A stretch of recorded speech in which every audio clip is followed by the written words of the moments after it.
శ్రీ మహాగణాధిపతయే నమ.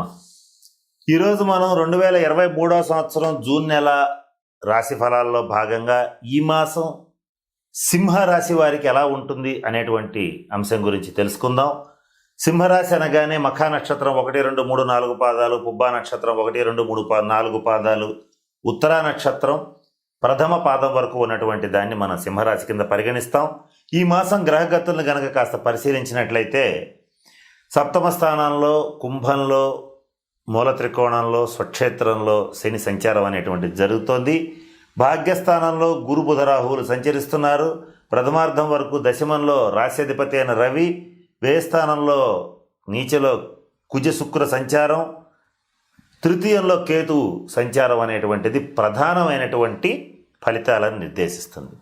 ఈ గ్రహ గతుల్ని గనక కాస్త పరిశీలించి చూసినట్లయితే మేషం నుంచి మీనం వరకు ఉన్నటువంటి 12 రాశుల్లో వాళ్ళకి పరిశీలించిన దాంట్లో మేషరాశి తర్వాత సింహరాశి వాళ్ళకే ఈ మాసం అత్యంత అనుకూలమైనటువంటి ఫలితాలు గోచరిస్తున్నాయి.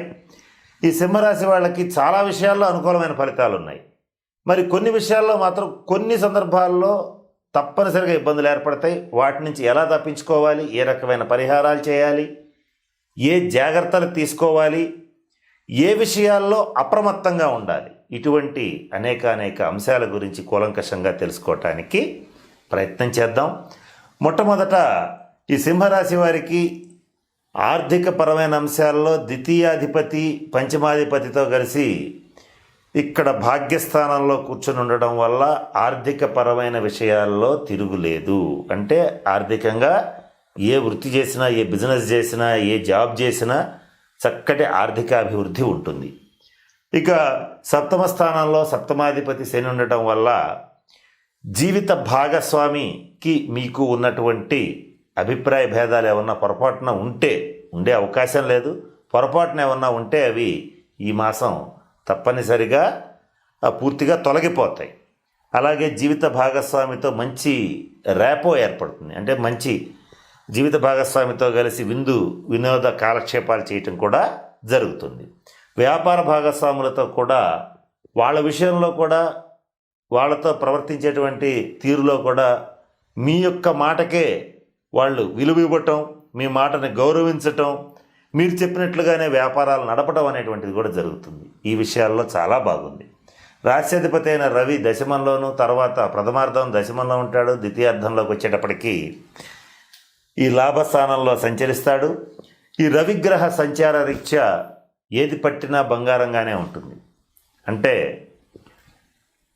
సర్వసాధారణంగా పెద్ద బాధ్యతలు, పెద్ద వ్యాపారాలు, పెద్ద అధికార బాధ్యతలు చేపట్టగలిగిన శక్తి సామర్థ్యాలు ఉన్నటువంటి సింహరాశి వారికి, అలాగే ధైర్యం, ముక్కుసూటితనం, నిజాయితీ ఇటువంటి లక్షణాలు కలిగిన సింహరాశి వారికి రవిగ్రహ అనుకూలత ఏదైతే ఉందో ప్రతి పనిలోనూ దూసుకు వెళ్ళేటువంటి పరిస్థితి ఉండే విధంగా ఈ మాసం గ్రహగతి ఉంటుంది. సహజంగానే పట్టుదల, దీక్ష, కార్యదీక్ష, చేపట్టిన పనిని పూర్తి చేసేంత వరకు అలసట ఎరుగకుండా శ్రమ చేయగలిగిన శక్తి ఉన్న రాశి వారికి ఈ మాసం చాలా బాగుంది. అంటే ఈ మాసం మీరు ఏం చేయొచ్చు, గ్రహగతులు బాగున్నాయి కనుక కొత్త ప్రాజెక్ట్స్ ఏమన్నా ఒప్పుకోవాలనుకుంటే ఏమాత్రం ఆలోచించుకోకుండా స్టార్ట్ చేయవచ్చు. అట్లాగే నూతన ప్రయత్నాలు, నూతనంగా కొన్ని క్రియేటివ్గా ఆలోచించి చేయటం, ఇవన్నీ కూడా మీకు బాగా కలిసి వస్తాయి. ఇది ఈ రంగం ఆ రంగం అనేవి లేదండి, ప్రతి రంగంలో ఉన్న వాళ్ళకి కూడా అనుకూలంగానే ఉన్నది. ఇకపోతే ఈ మాసంలో కొంత భాగం మాత్రం జన్మరాశిలోకి కొంత కుజుడి యొక్క ప్రభావం పడుతోంది. పడ్డప్పుడు ఏ స్థానంలో ఉన్న జన్మరాశిలో పడ్డ చిన్న ఇబ్బంది అయితే ఒకటి ఏర్పడుతుంది. ఏంటంటే మీలో మీకు తెలియకుండానే కొంత దూకుడు స్వభావం, దుందుడుకు స్వభావం ఏర్పడుతుంది. దీనివల్ల ఎవరిని లెక్క చేయకపోవటం, నేను చెప్పేది నిజమే, నేను చెప్పేది నిజాయితీతో కూడుకొని ఉంది కనుక నేను ఈ విషయం చెప్పడానికి ఏమాత్రం ఆలోచించను, నేను చెప్పేది కరెక్ట్ అయినప్పుడు ఎంతమంది ముందైనా చెప్తాను అనేటువంటి పబ్లిక్ స్టేట్మెంట్స్ ఇవ్వటం, అలాగే దుందుగుడుకుగా అనవసరమైన విషయాల్లో వేలు పెట్టడం, ఇటువంటి వాటి రీత్యా మాత్రం ఆర్థిక నష్టాలు ఏర్పడతాయి. కనుక మీరు ఎటువంటి పరిస్థితుల్లోనూ ఈ పనులు చేయొద్దు. మరి ముఖ్యంగా ఈ కుజగ్రహ ప్రభావం వల్ల అనవసరమైనటువంటి ఖర్చులు పెరుగుతాయి. కాబట్టి కొంచెం జాగ్రత్తగా ఉండాలి. మరొక ముఖ్యమైన విషయం ఏంటంటే తగాదాలు, ఘర్షణలు, కోర్టు కేసులు ఏర్పడే అవకాశం ఉంటుంది. కనుక మీది కాని విషయాల్లో మీరు ఈ మాసం పొరపాటును కూడా వేలు పెట్టవద్దు. అట్లాగే మీకు ఈ మాసంలో పొరపాటున ఎవరికైనా అప్పిచ్చారనుకోండి, తిరిగి వచ్చే అవకాశాలు దాదాపుగా లేవు. కాబట్టి ఎవరికి కూడా రుణాలు ఇవ్వవద్దు, షూరిటీ సంతకాలు పెట్టవద్దు. షూరిటీ సంతకాలు అంటే ఒక వ్యక్తి రుణం చేస్తారు, మీ స్నేహితుడు కావచ్చు, మీ బంధువు కావచ్చు. రుణం చేస్తే మీరు దాన్ని ఒకవేళ అతను తీర్చలేకపోతే నేను తీరుస్తానని షూరిటీ సంతకం పెట్టారనుకోండి, ఇంకా తిరిగి రాదు. కాబట్టి అటువంటి పొరపాట్లు ఎటువంటి పరిస్థితుల్లో ఈ మాసంలో చేయవద్దు. అట్లాగే క్షణికమైనటువంటి ఆవేశం, కోపం ఏర్పడబోతున్నాయి. అంటే ఒక రకంగా మామూలు భాషలో చెప్పుకోవాలంటే నాకు ఆ సమయంలో బీపీ పెరిగిపోయింది, అరిచాను, తిట్టాను, కోప్పడ్డాను, లేదా అవతలకి తోశాను, ఇటువంటి మాటలు వచ్చే పరిస్థితి ఉంటుంది. కనుక అనవసరమైన కోపతాపాలకి తావు ఇవ్వద్దు. ఇవన్నీ కలిగించేటువంటి పరిస్థితి కుజగ్రహ సంచారం వల్ల మాత్రమే జరుగుతుంది ఈ మాసం. కారణం ఏంటంటే వ్యయస్థానంలో ఉన్న జన్మలగ్నం మీద, జన్మరాశి మీద ప్రభావం చూపించిన కర్కాటక రాశి ఇక్కడ కుజుడికి నీచ స్థానం కనుక ఏమవుతుంది, ఇటువంటి అనవసరమైనటువంటి ఆవేశాలకి గురవటం అనేటువంటిది జరుగుతుంది. దానికి మీరు చేయవలసింది ఏంటంటే కుజగ్రహానికి సంబంధించిన శాంతి పరిహార క్రియల్ని జరిపించుకోండి. ఏంటంటే మంగళవారం నియమాలు పాటించటం, మంగళవారం నాడు ఆంజనేయ స్వామి వారిని సింధూరంతో, తమలపాకులతో అర్చించటం, అలాగే మంగళవారం నాడు ఒక పొద్దు భోజనం చేసి రెండవ పొద్దు ఉపవాసం ఉండడం, ఇలాంటివి తప్పనిసరిగా చెయ్యాలి.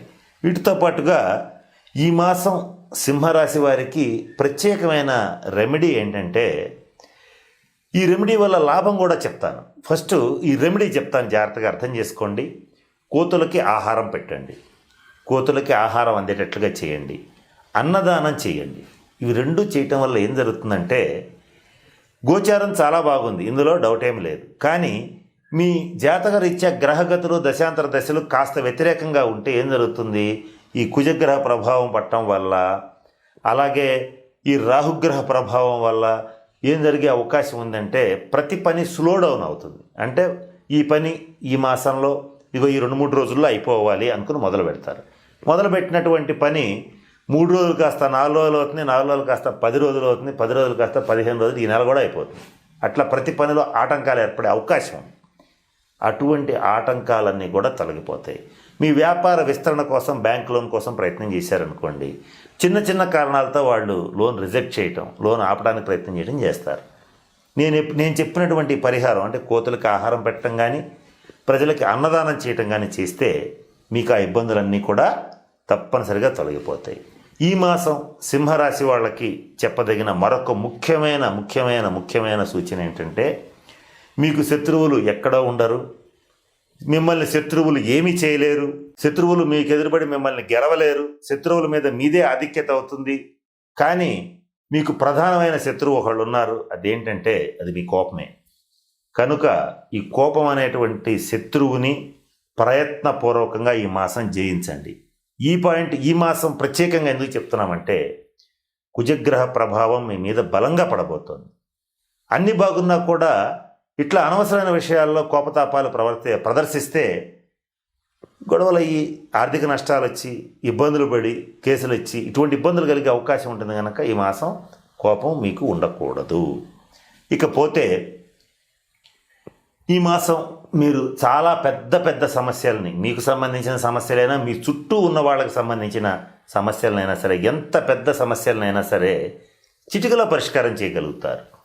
వాటికి పరిష్కారం ఇంత సింపుల్గా ఎలా చేయగలిగాడు అని జనం ఆశ్చర్యపోయేటట్లుగా చాలా పెద్ద సమస్యలని సునాయాసంగా పరిష్కరించడం అనేటువంటిది జరుగుతుంది.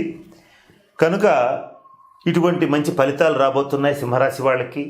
అలాగే ఈ మాసం స్త్రీల వల్ల మీకు మంచి లాభం కలుగుతుంది.